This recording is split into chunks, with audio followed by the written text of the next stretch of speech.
So as Rita mentioned, this is a three-part series. When she and I started emailing each other back and forth about today, we realized that I'd be here twice in a row, which is unusual, and 3 times in about a month. And so she suggested doing something that would kind of carry forward.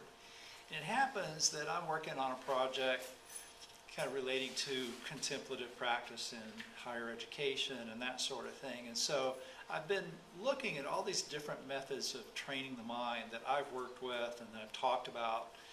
And it occurred to me that it would be kind of nice if I could figure out a way to condense some of this into something that would make sense logically and that I could share with some of my favorite spiritual communities.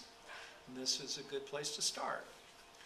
So basically what I'm going to do is I'm going to try to take disparate threads of practical instruction that I've worked with in my life and that I've instructed others with, and kind of see if I can sum this up in a way that will fit into a nice 3-part series.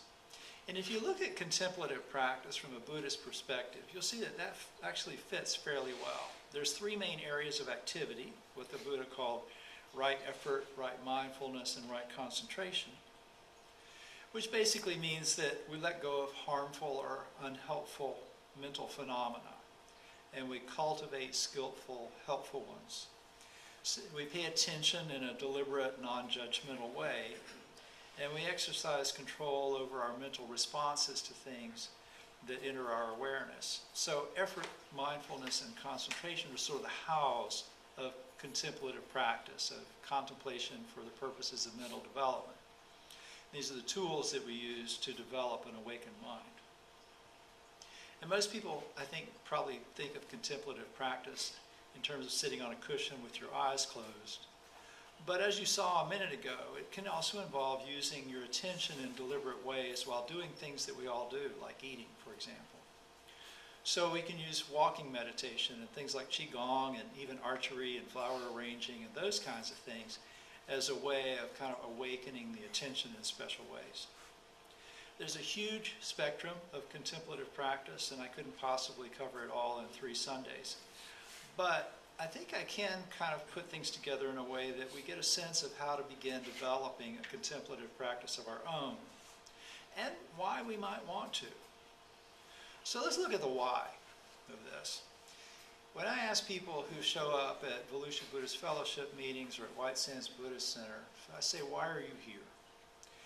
Most probably say, I want peace of mind or some variation on that. Life can be very stressful, and stress reduction is a good reason, really, to develop a contemplative practice. And then the second why sort of grows from that. People want to live happier lives. We don't just want to feel less stress, we also want to feel good emotions, enjoy our relationships, and so on. So that would be kind of the second why of contemplative practice. And finally, I think a lot of people come looking for a way to connect to the sacred. So this would be the third why of contemplative practice. We want to discover a greater sense of purpose and meaning for our lives. All 3 of these, to one extent or another, will incorporate all 3 ways of developing the mind: effort, mindfulness, and concentration. So I think it makes sense to look at contemplative practice more from the standpoint of why than from how. Today I'm going to focus on the first one, and I'm probably going to do more talking today than in the other 2. I think in the other 2 I'll probably have you do more stuff and I'll talk less, which will be less stressful for you. But if you think about stress reduction in terms of daily life, this is really the low-hanging fruit of contemplative practice. It's the easiest one, which is good because it's really hard to develop happiness or an intimate relationship with the sacred if you're caught up in the mess of stress. I like that, mess of stress. I was really happy when I came across that. I'm going to use that way often. You can learn to incorporate useful practices to lower stress levels fairly easily and fairly quickly. That doesn't mean you're going to walk out of here today and never be stressed again. But if you look at something like mindfulness-based stress reduction, which is a clinical application of Buddhist practice in order to manage pain and stress, people get pretty good results out of it in only about 8 weeks. That doesn't mean it takes 8 weeks to learn. It just means with 8 weeks of practice, you start to see some results. You're going to get the basics of what you need for that this morning. But with a little practice, you'll get some results, but you kind of have to come at it with the right attitude. Some of you remember Charles Atlas. You know who I'm talking about? When I was a kid, just about every comic book had this ad in the back for an exercise program. And in the ad, this 98-pound weakling got bullied on the beach by the local musclehead. And so the 98-pound weakling goes home, he orders the Charles Atlas bodybuilding course, and in only 15 minutes a day, he returns to the beach, pumped and ripped, and punches the bully and regains the admiration of his girlfriend, who now sees that he is a true he-man after all. Contemplative practice is not like that. Meditating 15 minutes a day will give you some benefits, actually, but it's not going to be instantaneous. And the benefits not only sort of appear and unfold over time, but they're often a little bit more subtle than you expect. So there are meditation teachers who, when people ask, what am I going to get out of meditation, will say, nothing. I don't do that because I notice that people tend not to invest much time in something that is pointless. But also, it's only partially true. The results of meditation are measurable. What we notice really has more to do with letting things go, though, than with acquiring something. You can't acquire inner peace. And that's kind of a difficult idea for people to get their heads around, but with practice you start to see that. The benefits come more from dropping stressful mental patterns than from some sort of mental gain. But just as going to the gym gradually builds measurable results, so does meditation and mindfulness practice.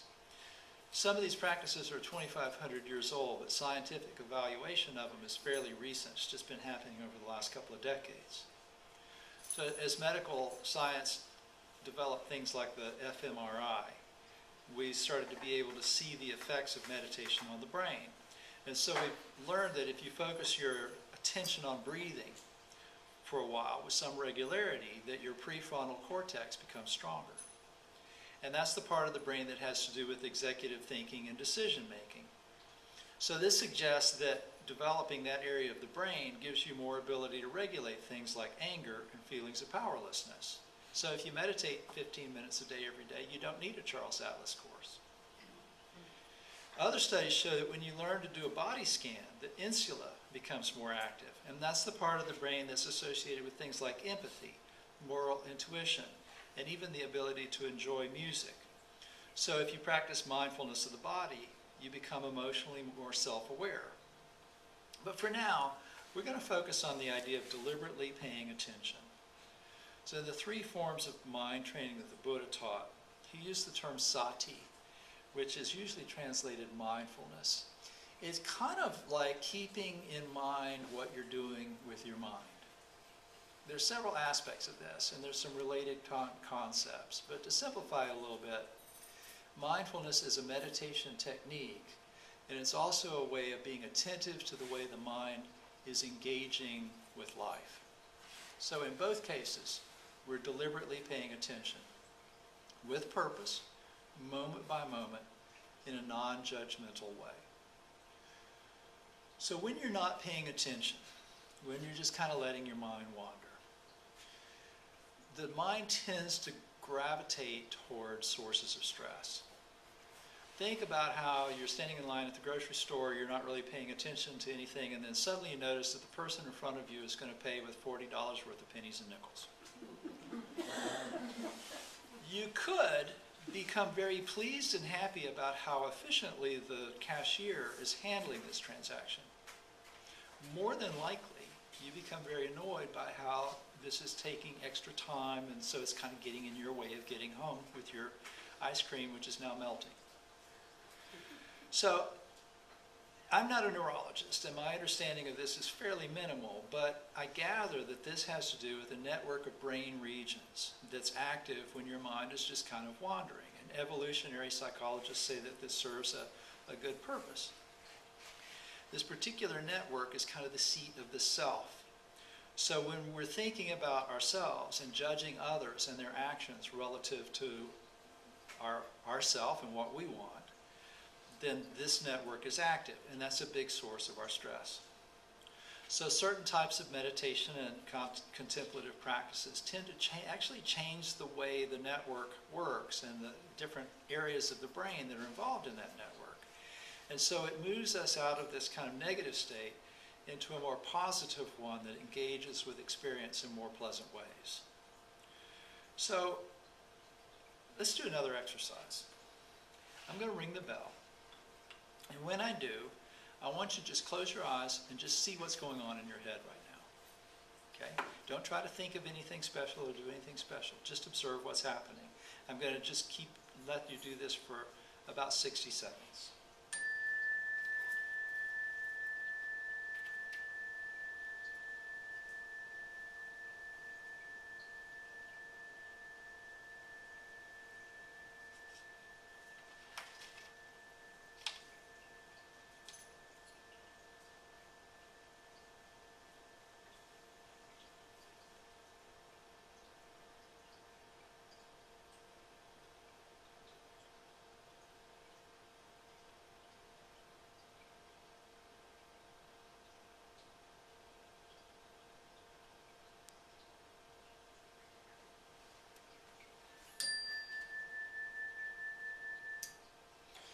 Okay, so we've been in a pretty good space together for a while today, and we've done some meditation already. So this might not be as effective as it usually is, but let's see. Did any of you notice any kind of desire or clinging or craving or anything of any kind?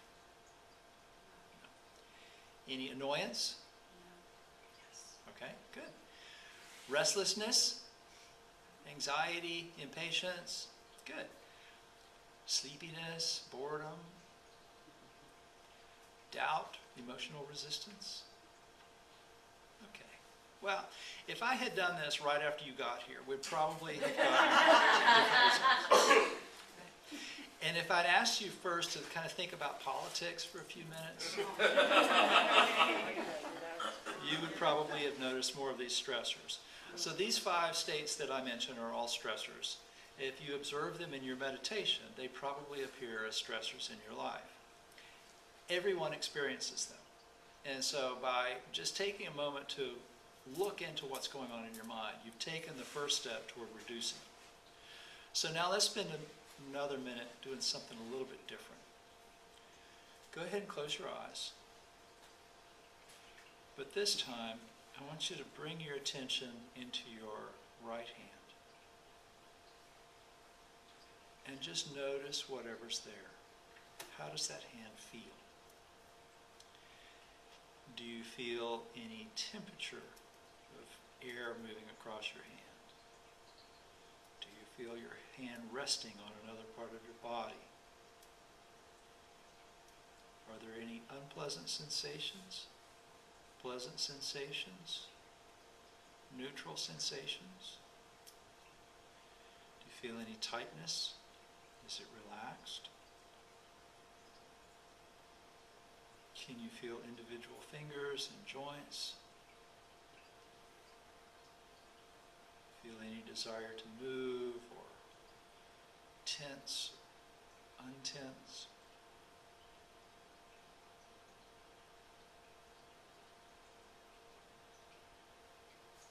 So just try to notice really closely what's going on in that hand.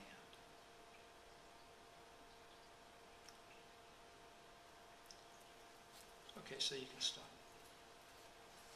So what happened when you focused your attention deliberately on a specific part of your body?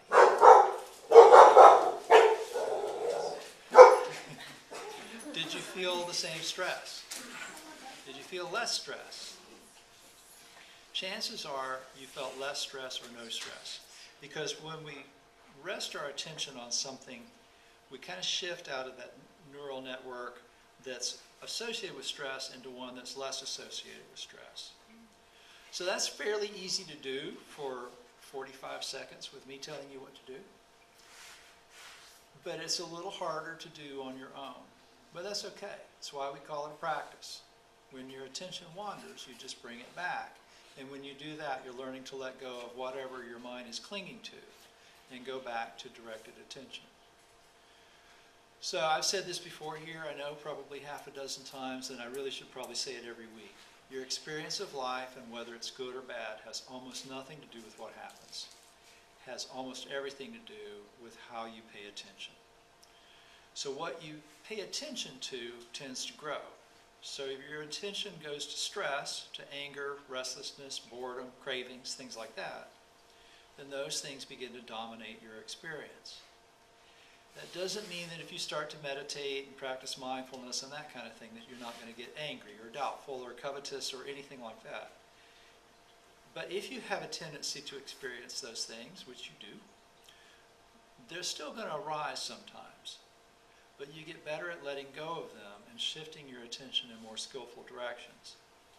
And with practice, if something like anger has been a problem, it's going to become less of a problem because it'll start to arise less often. Because it's not growing because you're not paying it a lot of attention. So let me give you an example. I have this thing. It's a neurological anomaly. It's called misophonia, or selective sound sensitivity syndrome. Basically, when I hear certain sounds, I have an extremely negative reaction. I'm not going to tell you what the sounds are because I don't want you to go around for the rest of the day feeling self-conscious about it.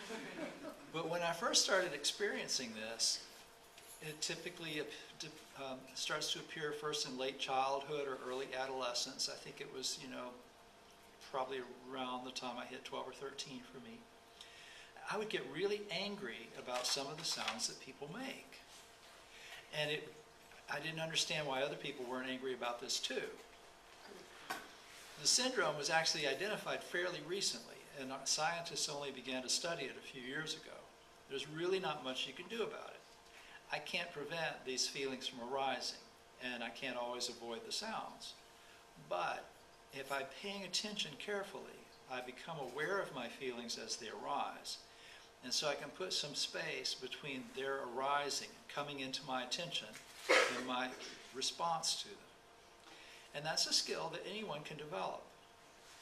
So I want to give you some things that you can practice so that you can put this stuff to use and get some benefit from it.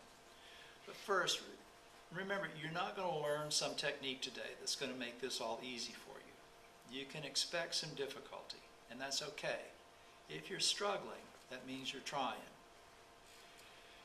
At one of my meetings, a woman was complaining because she didn't think she was meditating properly, or I hadn't given her the right instruction or something, because she was feeling pain when she meditated and her mind was jumping around a lot.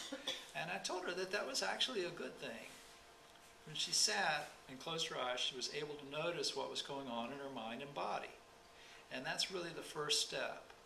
The first step is to learn to recognize what's happening. The second step is to learn how to respond to what's happening. So I want to give you a couple of things today that you can practice between now and the time I come back, and I'm going to test you. I'm actually thinking I'll probably post this on your Facebook page or something, so if you want to practice these things, you can go back and look. I want to keep it as simple as possible. I just want you to meditate on your breath. Breath meditation is a great place to start because it gives you a chance to train both in mindfulness and concentration. And I'm going to give you a couple of ways to use the breath as a method of stress reduction. So first, using the breath as a way to let go of immediate stress. And this is pranayama 101. It's probably the first thing I learned to do when I tried to learn how to meditate when I was about 12 years old. So you're going to breathe in, you're going to hold your breath, and you're going to breathe out. And you can try this on your own. So the idea is you use a 2-3-4 ratio. So if you breathe in on a count of 2, you hold your breath for a count of 3, you breathe out on a count of 4. If you're anxious, skip the holding the breath part.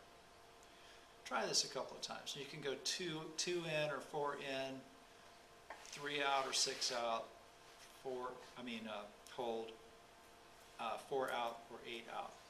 Does that make sense? Just try a couple breaths.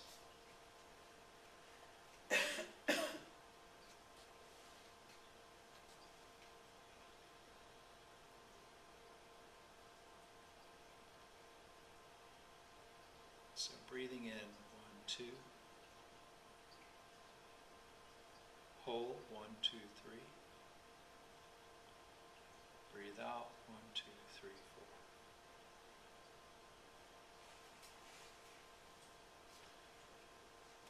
So if you're in the middle of feeling stressed, you can shift your attention to your breath and do that. Again, if the stress is a panic attack, don't hold your breath. Just count in, count out.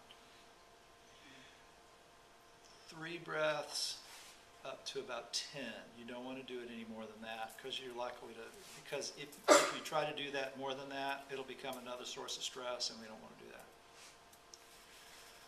So that's one way to deal with breath, as a way to deal with immediate stress. But we don't want to just deal with immediate stress. We want to deal with kind of the way the mind engages with reality over the long term. So for longer term practice, use that to center your attention on the breath. As you're doing that, find where it feels comfortable to breathe. And just kind of rest your attention in that spot. It can be the tip of your nose, center of your chest, rise and fall of your belly. And just concentrate lightly on your breath for however long you intend to meditate. When your attention moves away from the breath, just calmly, with compassion for yourself, bring it back. It may happen over and over again, but in time, the mind will learn to settle down.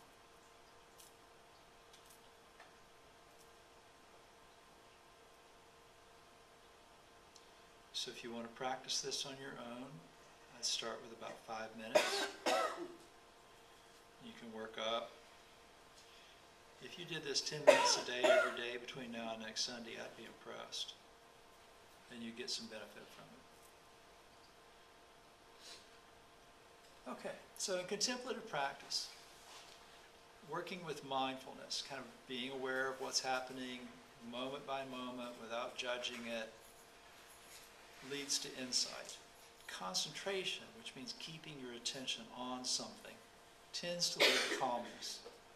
When you let your mind rest on the rise and fall of the breath, for example, all that stuff that's usually floating around in your awareness gets to settle down and your mind becomes more calm.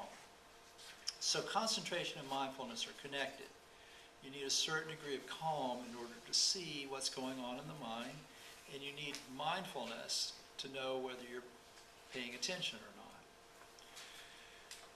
So mindfulness means being fully aware and fully in the present.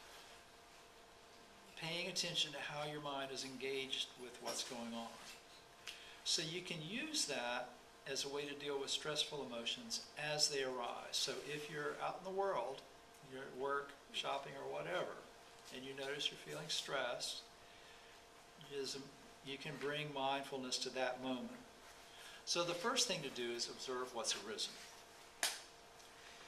And then accept ourselves with that emotion. In other words, we don't judge ourselves for having a particular feeling.